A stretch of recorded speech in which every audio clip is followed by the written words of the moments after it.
নমস্কাৰ। পুৰুষৰ অংগকোষ দৈৰ্ঘ্য কিমান চেণ্টিমিটাৰ আৰু প্ৰস্থ কিমান চেণ্টিমিটাৰ হোৱা উচিত আৰু কিমান ডাঙৰ হোৱা উচিত? জন্মৰ পৰা কিমান দিনৰ ভিতৰত বা কিমান দিনৰ পিছত অংগকোষ তললৈ নামি অহা দেখিবলৈ পোৱা যায়?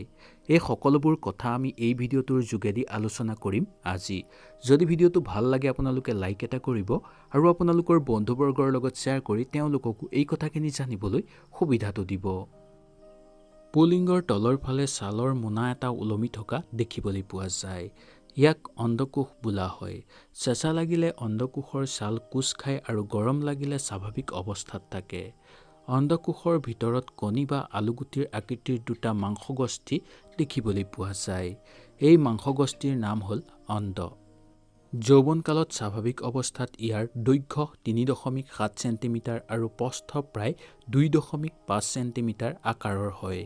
এই অণ্ড দুটি টিপি চালে অলপ টান দেখা যায়, কিন্তু জোৰে টিপিলে দুখ পোৱা যায়।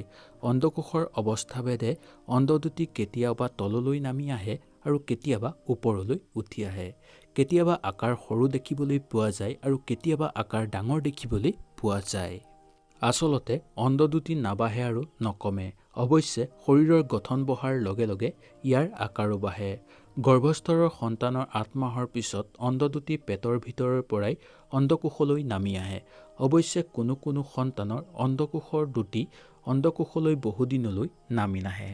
সন্তানৰ ভূমিষ্ঠ হোৱাৰ ১২ বছৰৰ পিছলৈও অণ্ডকোষৰ পৰা অণ্ড দুটি নামি নহাকৈ থাকিব পাৰে। ইয়াৰ পিছতো অণ্ডকোষলৈ নামি নাহিলে অপাৰেশ্যন কৰিবলগীয়া হয়। যিসকল ল'ৰাৰ জন্মৰ ছমাহৰ পিছলৈ অণ্ড নামি অহাৰ প্ৰমাণ পোৱা নাযায়, তেতিয়া ডক্তৰৰ পৰামৰ্শ লোৱাটো অত্যন্ত জৰুৰী। অণ্ড দুটিয়েই হ'ল পুৰুষৰ শুক্ৰ জন্মদাতা। অণ্ড দুটিৰ সহায়ত পুৰুষে সন্তান উৎপাদনৰ ক্ষমতা পায়।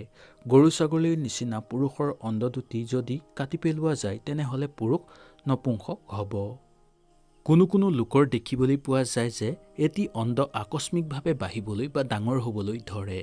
এয়া হ'ল বেমাৰৰ লক্ষণ। গতিকে অণ্ড অসমান হ'লেই ডক্তৰৰ পৰা পৰামৰ্শ লোৱাটো দৰকাৰ। ইয়াৰ পিছৰ ভিডিঅ'টো মই আপোনালোকৰ কাৰণে লৈ আহিম পুৰুষৰ স্বাভাৱিক লিংগ কিমান হোৱা উচিত বা কিমান চেণ্টিমিটাৰ হোৱা উচিত।